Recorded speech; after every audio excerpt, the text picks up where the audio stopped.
Bom dia, pessoal. Este é o primeiro de uma série de vídeos que eu vou gravar introduzindo cada uma das aulas que eu vou passar para vocês enquanto a gente ainda estiver trabalhando na plataforma. Nós teremos as atividades, os conteúdos com os respectivos trabalhos que vão valer pontos, como a gente já está acostumado a trabalhar, e esses vídeos acompanham tentando explicar para vocês um pouco melhor a matéria de que nós estamos tratando.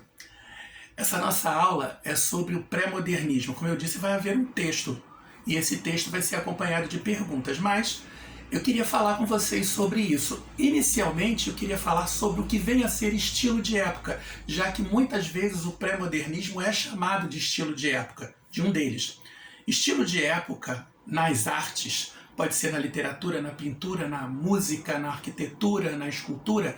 Estilo de época é o que acontece quando num determinado momento, num período histórico, por isso ele é chamado de época, os autores daquela determinada forma de arte, no caso da literatura, os escritores, começam a trabalhar a sua arte, a sua temática, a sua forma de produzir, daí chamado estilo.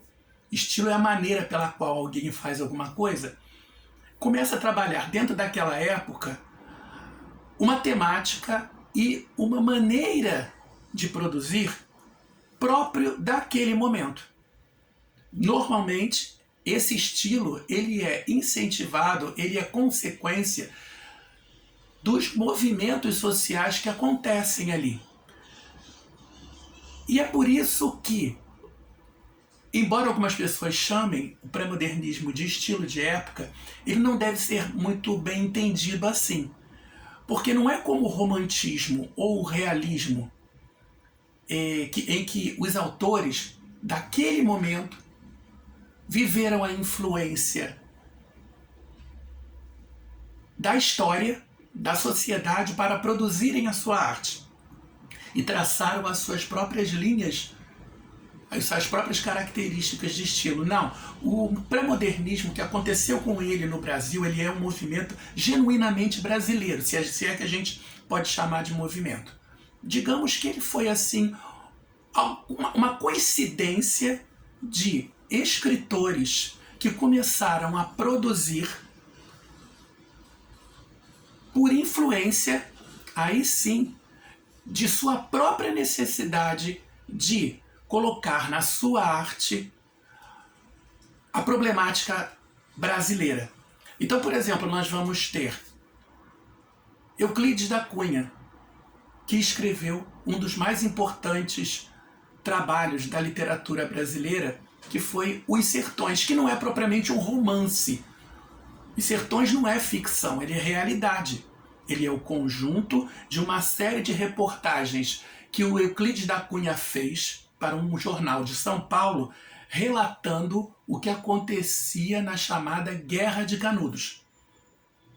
Então, o que ele fez foi colocar uma problemática, como eu disse, genuinamente brasileira, na sua obra, escrevendo de uma maneira, ainda que muito nobre, porque ele era um homem muito culto, muito afeito ao estilo literário mesmo, ainda que de uma maneira, como eu disse, muito nobre, muito acadêmica, ele escreveu sobre o Brasil como um verdadeiro brasileiro, sem copiar estilos estrangeiros, principalmente europeus. Lima Barreto também foi um grande escritor nosso que só foi reconhecido como grande escritor depois de morto.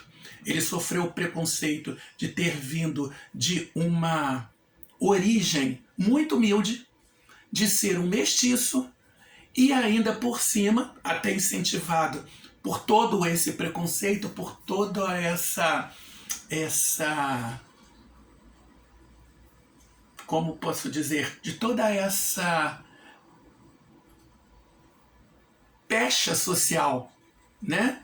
Não, você não é dos nossos, você não é tão importante quanto nós, você não é um Machado de Assis, você não é um José de Alencar, você é o cara ali da pobreza do Rio de Janeiro e é ali que você tem que ficar. E ele sofreu esse preconceito. Esse preconceito está nas obras dele. E ele trata do Rio de Janeiro de uma maneira muito interessante. Porque o Rio de Janeiro já tinha sido tratado em outras obras, por exemplo, como de Machado de Assis, do ponto de vista das pessoas que tinham dinheiro, das classes altas. Os personagens dos grandes romances de Machado normalmente são pessoas de alto poder aquisitivo e que falam ali da sua problemática íntima.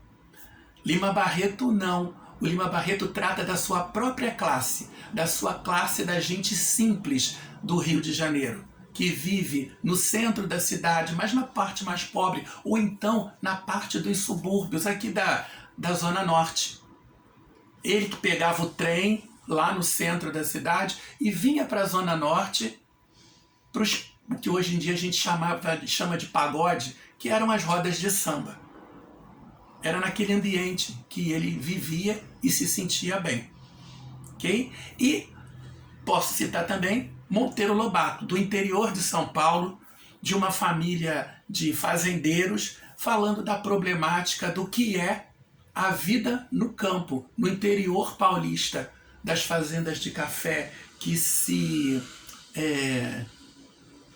desfizeram quando veio a crise econômica. Então, o que é o pré-modernismo? Alguns autores que nem se conheciam, que nem se relacionavam diretamente, que não compunham uma espécie de clube.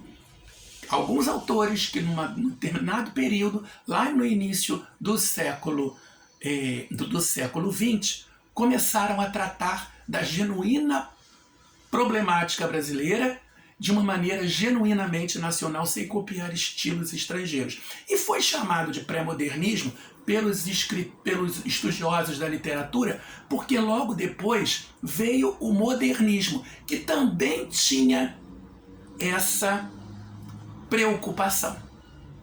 Então, leiam o texto, respondam as perguntas e muito boa sorte. Capricho, hein?